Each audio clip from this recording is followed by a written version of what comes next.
감사합니다. 주의 은혜로 희망찬 하루를 시작하게 하시니 감사합니다. 날마다 숨쉬듯 날마다 주님과의 교제가 이어지기를 소망합니다. 내 마음을 혼란케 하는 우상과 같은 온갖 것들에 눈길을 주지 않기를 원합니다. 세상의 헛된 것들로부터 마음을 돌이키고 오직 진리 되신 주님만을 따르는 주의 자녀로 살아가게 하옵소서. 말씀 앞에 섭니다. 항상 두렵고 떨리는 마음으로 말씀을 대하게 하시고 말씀을 따라 살아가는 삶이 진정 행복하고 즐거운 삶임을 경험케 하옵소서. 감사드리며 예수님의 이름으로 기도합니다. 아멘. 하나님의 말씀 예레미야 9장 7절부터 16절까지입니다. 1065면입니다. 예레미야 9장 7절부터 16절까지 우리 한 절씩 교독하겠습니다. 그러므로 만군의 여호와께서 이와 같이 말씀하시되 보라 내가 내 딸 백성을 어떻게 처치할고 그들을 녹이고 연단하리라.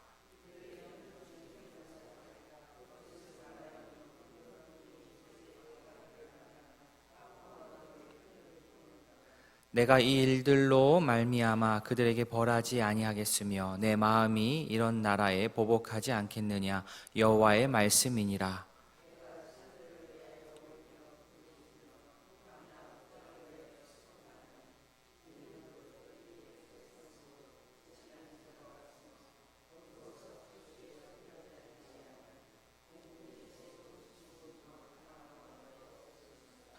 내가 예루살렘을 무더기로 만들며 승냥이 굴이 되게 하겠고 유다의 성읍들을 황폐하게 하여 주민이 없게 하리라.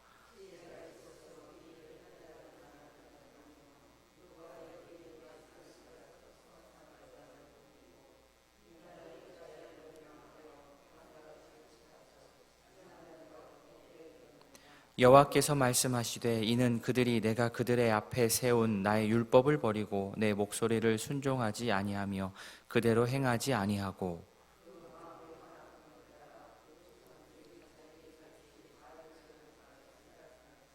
그러므로 만군의 여호와 이스라엘의 하나님께서 이와 같이 말씀하시니라. 보라 내가 그들 곧 이 백성에게 쑥을 먹이며 독한 물을 마시게 하고 그들과 그들의 조상이 알지 못하던 여러 나라 가운데 그들을 흩어버리고 진멸되기까지 그 뒤로 칼을 보내리라 하셨느니라.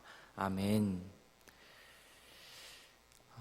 어렵고 힘든 일을 우리가 계속 만나면 사람이 좀 예민해집니다. 이런 상황에서는 위로나 또 격려의 말을 많이 필요로 하기 때문에 대부분 위로와 격려를 많이 할 수밖에 없습니다. 그러나 그렇다 할지라도 격려와 위로만으로는 처음부터 끝까지 일관할 수가 없습니다. 격려와 위로를 하는 동시에 또 현실을 또 직시하고 조금 어려운 말, 딱딱한 말을 해서 그 가운데 바로잡을 것은 또 바로잡고 돌이킬 부분을 또 돌이켜야 하는 것이 우리의 숙제입니다. 하나님의 말씀도 그렇습니다. 아무리 엄청난 복을 약속하는 그러한 말씀이라 할지라도 그 가운데 하나님의 공의가 빠져 있다고 한다면 그 복이 복으로 온전히 작동되지 않을 것입니다.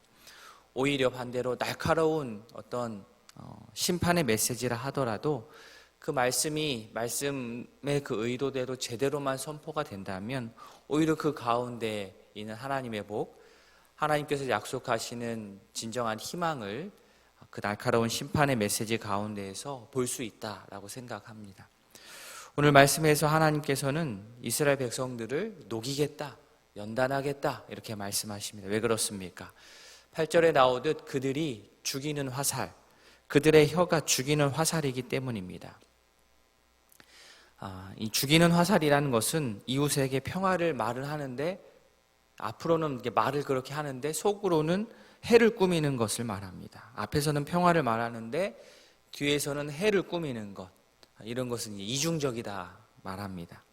화살을 처음부터 보여주지 않고 뒤에 은밀하게 숨겨두고 그렇죠? 평화를 막 얘기하는데 사람을 속입니다. 물론 앞에서 아예 처음부터 화살을 들고 죽일 것처럼 달려드는 것도 좋은 것은 아닙니다만 평화를 말하는 것처럼 하면서 뒤에 화살을 숨기고 있는 것은 사실 더 악한 것입니다. 겉과 속이 다른 모습으로 사람들을 속여가면서 여기까지 살게 된 사람들, 그 사람들에게 이제 결국 하나님 앞에 남는 것은 그들의 이중적인 모습이 폭로되는 것, 그것 하나 남아 있습니다. 만약에 그 뒤에 화살을 숨기고 있었다는 것이 폭로되면 그들은 매우 부끄러울 겁니다. 하나님 앞에서, 그리고 이웃들 앞에서 이중적으로, 위선적으로 사는 자들은 하나님께서 분명히 그들의 그 위선의 가면을 벗기실 때가 옵니다. 그냥 놔두지 않으시죠. 그 방법으로 7절에 나오듯 연단, 그들을 녹이고 연단하리라. 그들을 녹이고 연단하면 그들의 위선의 그 가면이 벗겨집니다. 재련사가 불로 불을 막 떼워서 불순물을 제거하듯이 태우고 녹이듯 하나님께서 녹이고 연단하십니다. 이 이중적인 마음, 이중적인 어떤 신앙적인 모습은 평소에는 잘 드러나지 않습니다. 잘 묻혀서 잘 드러나지 않습니다. 그러나 언제 드러나느냐? 하나님께서 불로 녹이실 때, 그때 입으로 말하는 것과 마음속에 품는 것이 다른 것이 쫙 드러나게 됩니다. 우리도 그렇지 않습니까? 가정에서 경제적으로나 관계적으로 평안하면 저 밑바닥에 있는 어려움들은 이렇게 드러나지 않습니다. 그런데 갑자기 가정에 어려운 일들이 생길 때, 그럴 때, 그런 일들이 지속될 때 평소에는 잘 안 보였던, 문제가 되지 않았던 부분들이 수면 위로 올라오게 되는 것을 봅니다. 교회도 마찬가지입니다. 평안할 때에는 몰랐던 부분들이 어려운 시기들을 보내면서 수면 위로 그 감춰졌던 어려움들, 또 우리가 갖고 있던 어떤 상처와 힘든 부분들이 드러나는 것을 보게 됩니다. 그래서 사실 장기적인 관점으로 보았을 때에는 이런 어려움의 시기들, 불로 녹이는 이 시기들이 참 고통스럽지만 이 기간을 지나면서 미처 보지 못했던 우리의 어두운 부분들을 직면하게 되는 것이 결국에는 나중에 보았을 때는 큰 교훈이 되기도 합니다. 하나님께서 불로 녹이실 때에 아프지만 그래도 평소에 못 보던 것들을 우리가 발견하고 또 돌이킬 수 있는 그러한 지혜로운 성도요, 또 지혜로운 교회가 될 수 있기를 바랍니다. 예레미야가 울며 부르짖는 이유는 10절에 따르면 광야 또 산, 거기에 있는 목장들이 다 불에 타버렸기 때문입니다. 그곳을 지나가던 사람들은 원래 많았는데 사람들도 사라지고 또 가축과 들짐승도 없어졌습니다. 하나님께서 이 예루살렘을 무더기로 만들겠다, 승냥의 굴이 되게 하고 황폐하게 되어서 주민이 없게 되겠다, 주민이 없게 만들겠다, 이렇게 하십니다. 예루살렘이라는 장소 자체가 하나님 앞에서 그 예루살렘이라는 그 장소 자체가 하나님의 임재 자체를 뭐랄까요, 이렇게 보장해 주지를 않는 겁니다. 예루살렘 하면 그 자체로 뭔가 대단하다 이렇게 느낄 텐데 그렇지 않다라는 겁니다. 아무리 예루살렘이라 하더라도 하나님께서 그곳에 계시지 않으면 그곳은 황무지가 되는 것이고, 반대로 아무리 허허벌판 광야라 할지라도 그곳에 하나님께서 성도들과 함께 계시면 그곳은 생명의 땅이 되는 것입니다. 교회도 마찬가지입니다. 아무리 최신식 건물로 시설을 좋게 한들 그 시설과 규모로 그 교회 이름으로 유명한 어떠한 것으로 하나님의 임재를 보증할 수가 없는 겁니다. 정말 그 교회 건물 안에 하나님을 경외하는 성도가 얼마나 잘 모이는가, 여기에 달려 있습니다. 자, 하나님께서 이런 재앙을 내리시겠다고 말씀하신 이유는 그들의 죄악 때문입니다. 13절과 14절 말씀을 쭉 보시면 이스라엘의 5가지 죄악을 쭉 열거하시거든요. 그들은 율법을 버렸습니다. 하나님의 목소리를 순종하지 않았습니다. 그대로 행하지 않았습니다. 마음이 완악했습니다. 조상들의 나쁜 본을 따라서 바알을 따랐습니다. 그들이 잘못 13절, 14절 쭉 나오죠. 하나님의 심판의 이유는 결국은 우상 숭배입니다. 하나님을 생명과 안전의 원천으로 딱 인정을 하고 의지하고 따르는 것이 당연한데 그들이 그렇지를 못했습니다. 그래서 하나님께서 그들에게 생명이 아닌 심판을 선언하십니다. 백성들은 조상들로부터 좋은 신앙의 본을 받아서 따랐어야 하는데 못된 것을 배웠습니다. 바른 신앙생활을 배웠어야 되는데 조상들의 우상 숭배를 따라했습니다. 하나님께서 그런 그들에게 쑥을 먹이시고 독한 물을 마시게 합니다. 여기서 쑥은 좋은 의미의 쑥이 아니고 향기로운 맛있는 쑥이 아니고 부정적인 의미로서의 아주 쓴 음식을 말합니다. 부정적인 의미입니다. 그리고 독한 물, 이것도 한약물이 아니라 진짜 독한 물, 우리의 몸을 나쁘게 하는 것, 독성이 있는 물입니다. 쓴 쑥, 그렇죠? 독한 물, 이것은 그들에게 심판입니다. 또한 하나님께서 그들을 이방 민족 가운데 흩으시고 칼로 쫓기면서 살아가는 상황 가운데 살아가도록 만들겠다라고 아주 엄하게 말씀하십니다. 바라기는 하나님의 이러한 준엄한 심판 앞에 이스라엘 백성들뿐만 아니라 우리 자신들도 정직하게 서서 우리 자신을 돌아보기를 바랍니다.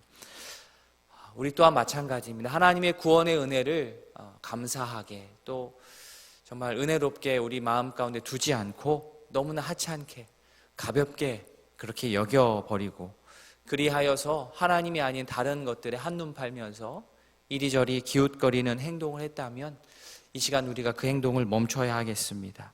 하나님의 가르침을 내가 들려주시는 하나님의 가르침을 내가 거부하고 거절하고 악에 대해서 무지하고 또 무뎌지면 우리 또한 조상들에게 배우지 말아야 할 행동들을 또 배우고 그 악한 행동들을 또 반복하게 되는 것입니다. 바라기는 우리 모두 하나님의 말씀 앞에 깨어있는 주의 진실된 자녀가 될 수 있기를 바랍니다.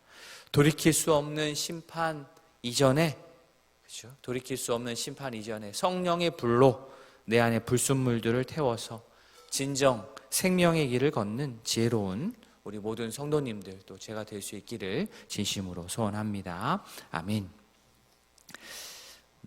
기도하겠습니다. 특별히 집중하여 기도할 두 가정이 있습니다. 허우성 집사님 가정, 가족 믿음, 성장과 건강, 성령 충만한 삶, 딸 허경륜 성도님 가족이 하나님의 앞에 잘 나올 수 있도록 기도해 주시고요. 신영란 집사님 가정, 가족 구원, 남편과 또 아들 김민규 하나님 만날 수 있도록 말씀과 기도로 양육하고 항상 하나님 의지하는 삶을 살 수 있도록 기도 제목 주셨습니다. 우리 두 집사님 가정을 위해서 기도해 주시고요. 우리 환우들 계속 기억하시면서 회복을 위해서 또 그 고통과 아픔 가운데 하나님 의지하면서 그 고통을 잘 견디실 수 있도록 또 회복하는 그런 치료의 은혜가 있을 수 있도록 기도해 주시고 중고등부 수련회 중입니다. 어제 방문했는데 아이들이 너무 좋아하고 그 모습을 보면서 제가 큰 은혜를 받고 돌아왔습니다. 우리 자녀들 오늘 마지막 날까지 큰 은혜 누리고 안전하게 돌아올 수 있도록 기도해 주시면 감사하겠습니다. 다 함께 기도하겠습니다.